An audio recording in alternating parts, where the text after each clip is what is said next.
Bem, pessoal, vamos dar continuidade ao nosso curso de circuitos. Vamos falar sobre os circuitos resistivos. E aqui o nosso objetivo é falar sobre as leis de Kirchhoff, né?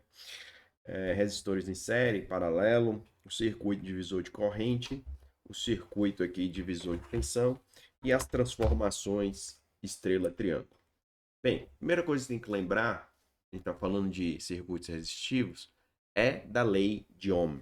A lei de Ohm vai fazer, né, essa relação entre tensão e corrente quando esta atravessa um resistor. Então você deve lembrar que a tensão é igual à resistência vezes a corrente elétrica. V é igual a RI. Então essa é uma lei fundamental na análise de circuitos. Quando a gente estiver tratando de impedância, a gente vai usar essa mesma relação. Ora, a potência a gente sabe que é o produto da tensão vezes a corrente.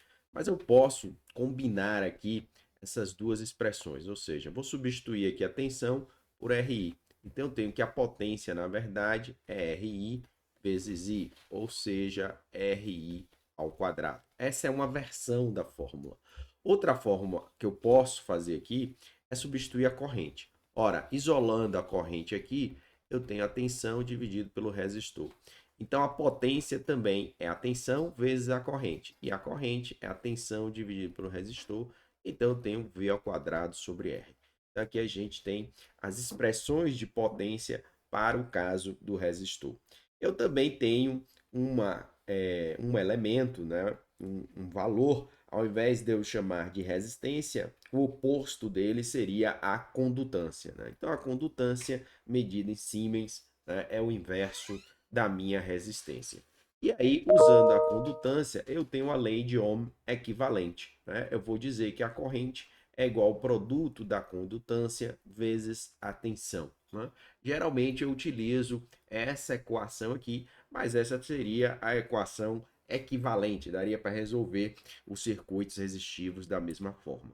Bem, a lei dos nós é uma lei fundamental, né? Ela vai dizer o seguinte, pessoal, uma das leis de Kirchhoff, que ela é baseada na conservação de energia. Então, se eu tenho um determinado nó e olho todas as correntes, né? Eu tenho uma região aqui que é um nó, e olho todas as correntes que estão saindo desse nó, né?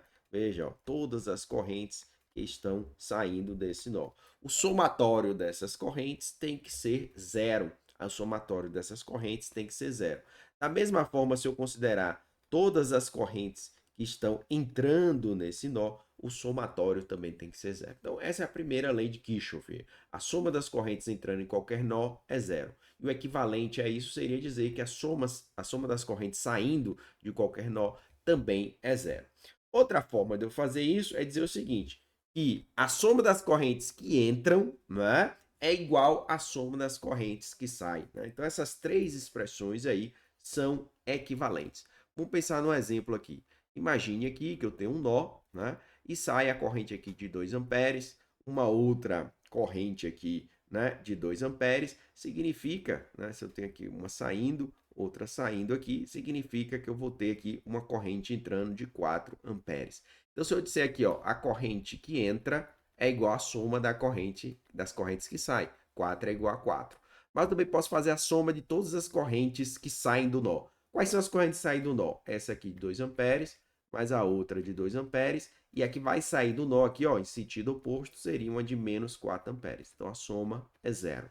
Poderia fazer esse raciocínio também, considerando as correntes que entram no nó. Então, a corrente que entra no nó é de 4 amperes, depois entra uma de menos 2 e entra aqui também uma de menos 2, soma zero. Então, essa é a primeira lei de Kirchhoff. Vamos ver aqui um exemplo. Né? A gente tem aqui, né, uma fonte, eu tenho uma corrente. Então, note o seguinte: se eu tenho uma corrente entrando aqui nesse elemento, que eu posso considerar um nó, veja, desse lado aqui entra uma corrente de 50 miliamperes, né? E desse lado de cá eu também tem uma corrente entrando, essa corrente aqui chamada de I1. O que é que eu vou dizer? Todas as correntes que entram nesse elemento, que entram nesse nó, a soma das correntes tem que ser zero. Então, 50 miliamperes mais a corrente 1 que entrou naquele nó, isso aqui tem que dar zero. Significa que a corrente 1 é igual a menos 50 miliamperes. Significa que, ao invés da corrente estar entrando aqui, ela está saindo, né, nesse sentido de 50 miliamperes, né, que completa aqui o laço. Né? Ela entra aqui com 50 e sai com 50 aqui nesse sentido. Né? Aqui a gente também pode, né, considerar, por exemplo, esse nó aqui de cima. Né? Vamos considerar esse nó aqui. Então, o que que entra nesse nó? Entra a corrente IT, né? A corrente entrando aqui. Qual a outra corrente que vai entrar aqui? Vai entrar a corrente menos 10 miliamperes. Aqui vai entrar uma corrente de menos 40 miliamperes. E aqui vai entrar uma corrente de menos 20 miliamperes. Tudo isso aqui tem que dar igual a zero. Então, a corrente T, que seria a corrente total ali da fonte, eu passo para cá, está negativo, passo para o lado de lá, positivo, né? Então, 20, 30 com 40, 70 miliamperes, né? Seria a corrente ali da minha fonte. Lei das malhas. Na lei das malhas, ou lei de Kirchhoff da tensão, eu vou dizer o seguinte, que a soma das quedas de tensão em uma malha fechada é zero. Então, tem que ter uma malha fechada e, além disso, eu vou considerar as quedas de tensão. Ora, quando é que ocorre uma queda de tensão? É quando eu entro no terminal positivo e saio pelo terminal negativo. Né? Tenho um potencial maior e fui para um potencial menor. Tipicamente é o caso de um resistor. Né? Então, o resistor, eu vou entrar aqui no terminal positivo e sair no terminal negativo. Eu tenho uma queda de tensão. Então, imagine aqui que eu tenho aqui dois resistores e eu tenho aqui uma fonte. Né? Se eu somar todas as quedas de tensão dessa malha, né, o resultado tem que ser zero. Então, é isso que a gente está dizendo aqui na lei das malhas. Aqui a gente tem um exemplo, né, um circuito de malha fechada. Então, vamos colocar o sentido aqui da nossa corrente de malha. A nossa corrente de malha será no sentido aqui horário. Tá? Então, vamos começar aqui, né, dessa fonte aqui, ó, nessa fonte aqui. Ora, a gente está entrando pelo terminal positivo. Então, vou colocar aqui, ó, mais 24 volts, né? A gente entra agora aqui no terminal negativo, né? Aqui eu tenho menos 4 volts. Depois a gente entra no terminal positivo, mais 6 volts. Depois entra no terminal negativo, menos 12 volts. Depois entra no terminal negativo, menos 8 volts. E depois a gente entra aqui no terminal negativo, menos 6 volts. Então, 6 volts aqui, com esses 6 volts a gente cancela. Né? Aqui eu tenho 12 com 8, 20, com menos 4, 24. 24 corta com os 24 volts. Então, a gente tem que, de fato, a soma das quedas de tensão, né? Ela dá zero. Beleza, agora a gente vai falar aqui sobre o divisor de tensão. Então, eu tenho dois resistores em série e essa tensão será dividida entre esses dois resistores. Né? E essa divisão vai ocorrer de forma proporcional. Como é que eu tenho que fazer isso aqui? Ó? Quanto vai ser a tensão nesse primeiro resistor aqui, R1? Né? No divisor de tensão, o que acontece? Se eu quero a tensão no R1, eu já coloco o R1 aqui no numerador. E no denominador? No denominador será a soma dos dois resistores. Será aqui, ó, R1 mais R2 vezes a tensão total, que é a tensão da fonte. Ora, de forma análoga, se eu quero aqui a tensão no R2, eu vou ter aqui, ó, o R2 no numerador e no denominador a soma dos outros resistores, multiplicando pela tensão da fonte. Então, esse é um mecanismo aí de você rapidamente encontrar, né, a tensão nesses resistores. Esse método é chamado de divisor de tensão. Você pode demonstrar isso aqui facilmente fazendo a corrente de malha, né, e encontrando a tensão em cada um desses resistores. Então, ele serve como dispositivo prático para rapidamente você encontrar a tensão aí nos resistores em série. Bem, vamos pegar esse exemplo aqui. Imagine que você tem uma fonte, aqui eu tenho o resistor interno da fonte, né? E aqui, na verdade, que poderia ser uma linha, né? Porque a gente tem aqui uma fonte, né, de 400 kV. Então, imagine que essa é uma linha de transmissão. Aqui eu tenho a resistência da linha de transmissão e aqui eu tenho a minha carga final. Aqui, tipicamente, que a gente tem dois resistores em série. Então, se eu quiser encontrar a tensão na carga, o que é que eu vou fazer? Ora, no numerador, eu coloco o resistor da carga, 183,5 ohms. No denominador, eu coloco a soma dos resistores, 16,5 mais 183,5. Tudo isso aqui multiplicado pela tensão, né, da minha carga aqui, que é de 400, né, kV. Fazendo essa conta aqui, a gente encontraria 367 kV. No livro aqui faltou o Vzinho, né? KV aqui, 400 kV. Então, essa seria uma aplicação direta aqui do método de divisor de tensão. Bem, quando eu tenho os resistores em série, você deve lembrar lá da física, inclusive do segundo grau, que basta somar os resistores. Então, tendo resistores em série, o resistor equivalente é a soma de todos os resistores. O resistor equivalente é a soma de todos os resistores. Da mesma forma que eu tenho um divisor de tensão, eu posso ter um divisor de corrente, né? Então, agora eu tenho resistores aqui em paralelo e essa corrente aqui será dividida entre esses dois resistores. Agora, presta atenção aqui. Eu quero encontrar a corrente no resistor 1. Ao invés, né, da resistência 1 agora estar em cima, né, ela vai estar embaixo somada com as demais. Então, eu coloco a resistência oposta. Então, se eu quero a corrente I1, quem vai ficar em cima é o R2 e abaixo fica a soma, né? Multiplicado pela corrente total. Ora, se eu quero a corrente no resistor 2, a resistência que fica aqui em cima é do resistor oposto, né? Vai ser do R1.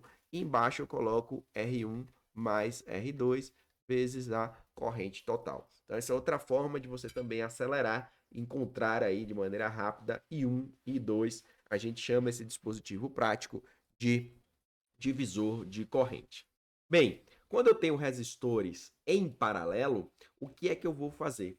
Vou fazer a soma também, só que é a soma dos inversos. Então, 1 sobre a resistência equivalente é igual ao somatório do inverso aí de todas as resistências. Então, você também deve lembrar aí da física, deve lembrar do segundo grau, como fazer essa soma de resistores em paralelo. Então, na verdade, eu inverto os valores das resistências, somo todo mundo e depois faço uma nova inversão para achar o meu resistor equivalente.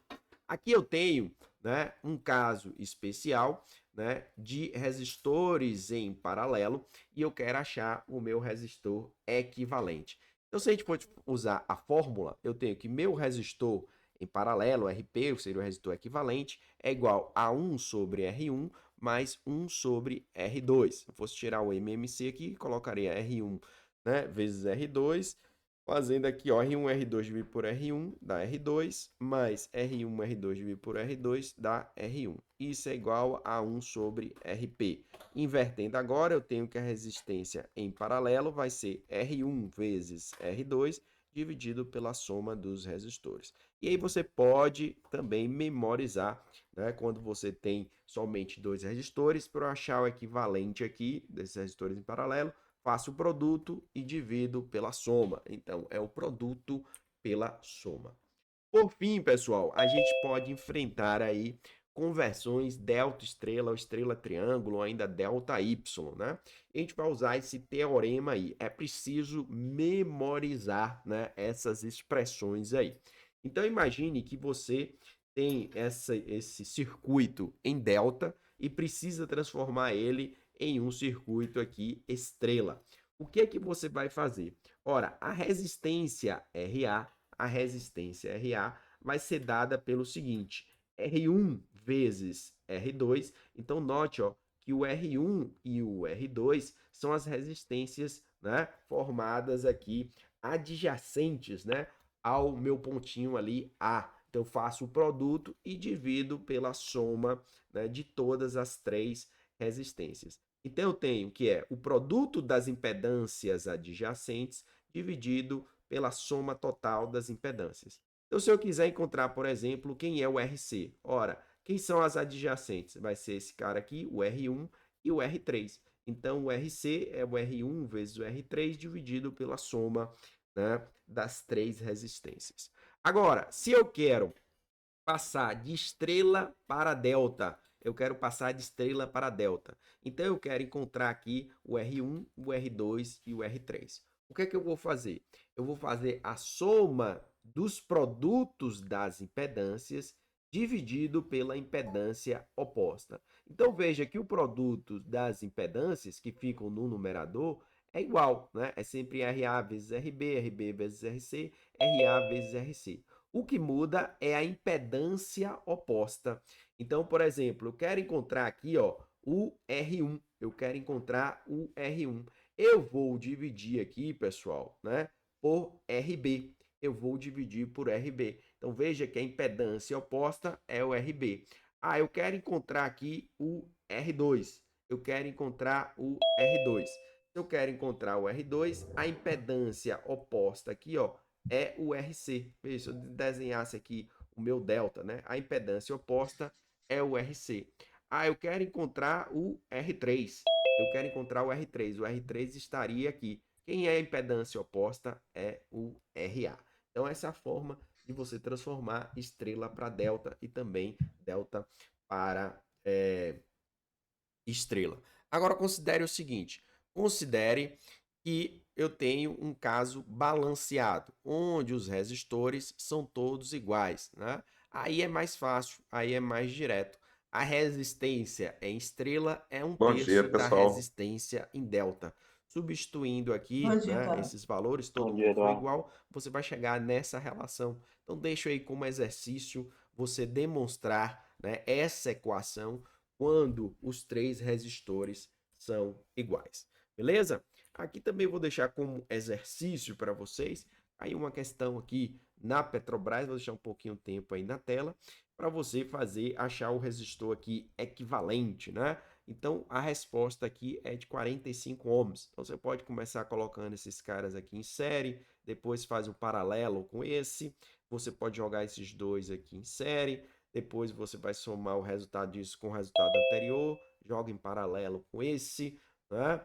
Depois aqui você vai ter, né, esse cara aqui e esse outro aqui, né? Esse aqui não vai contar porque ele está aberto, né? A impedância vista vai ser desse ponto de cá. Então vou deixar como exercício aí essa questão que caiu, né, na Petrobras 2022, né, com o resultado aí de 45 ohms, o resistor equivalente. Grande abraço, até a próxima, valeu, tchau, tchau.